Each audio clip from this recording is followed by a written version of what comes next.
To get the pitcher plants, you normally would have to plant a pitcher pod, but that means you'd have to sit here and plant them yourself. Same story if you also want to get the torch flowers, because villagers won't actually plant them. Hello there, Ray here, and I'm designing an automatic farm for everything in the game of Minecraft. I wanted villagers to plant the new torch flower seeds as well as the pitcher plant pods. So I made a bug report from Minecraft saying villagers should be able to plant these new seeds, and Mojang actually added it into the game. So I updated my farms right away to have villagers do all the boring planting. It works by collecting the stuff in the chest by having a hopper point into that, and then above it we're going to have our dirt where we're going to grow the crops on. Then on these two sides here we're going to have dispensers which are going to be bone milling it. We'll have the composter for the villager to be a farmer over here. Then we're going to place in a slab over here which will eventually hold the water. Then we're going to place in a block that is going to be holding the repeater, which is going to send a redstone signal to a piston, which is originally coming from this observer clock with two observers pointing into each other. We're going to place in a full block here with the redstone, and this is going to send the signal down to both these dispensers. Each dispenser is going to be fed with bone meal using some hoppers, as well as some chests which you can use to store the bone meal. And this is where you put the bone meal, or you can get it automatically put in by using my bone meal farm. I have a whole playlist of them, but I would recommend using my moss one. And with them connected, it will make this farm infinitely automatic.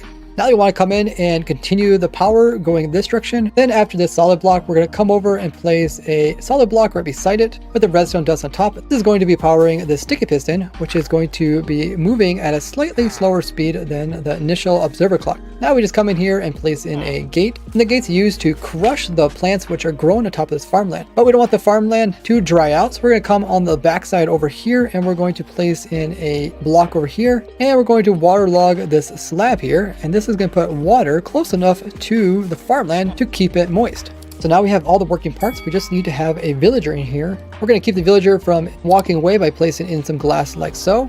We're also going to place some glass in the corners here so the items don't clip through. And we're also going to use this side to let the villager come in. So just by connecting this up with the ground, the villager will eventually try to come over here to work in the workstation, or you can move over using a boat. But once they get close, you can go ahead and push them in and close this off and make sure they turn into a farmer. Once they become a farmer, you can push them over to the farmland part, and then you can go ahead and stack up and close that part off as well. And the villager will continue to be a farmer. Now just make sure the dirt is farmland and you're ready to close off the villager with some blocks above it. And now we can give the villager some crops through this corner over here. So I'll give it some pitcher pods as well as torch flower seeds. And you can see the farmer will automatically pick them up and start planting them. Once they're planted down, the two dispensers will bone mill them. For the pitcher plants, it takes 2 cycles of bone milling before it grows completely, where the torch flowers will grow up instantly. Now we can go ahead and clean up the blocks that we placed in here, as well as the dirt block here and here. Now we can check the chest here to see all the items it's producing. Once in a while, the farmer will plant a pod a bit late and the piston will break it off, but it's quite rare. As you can see, the villager almost did a whole stack and only missed one. And unlike before where I had a design for each of the different plants, here this guy can actually do both types in the same setup, which is great if you're trying to make an infinitely automatic farm for both torch flowers and pitcher plants, because you can hook this farm up directly up to my sniffer farm, where sniffers will sit down and sniff out one of the 2 different types of seeds, which get collected by this water here, sent all the way to the end here, and eventually get collected by the burrow. But you could send this water stream directly to the villager, where he would automatically convert them into plants. Now see how I design an automatic farm for every item in the game of Minecraft with this playlist here. If you're able to support my crazy goals, I do have a Patreon. If not, just leave a like or share this with another Minecrafter.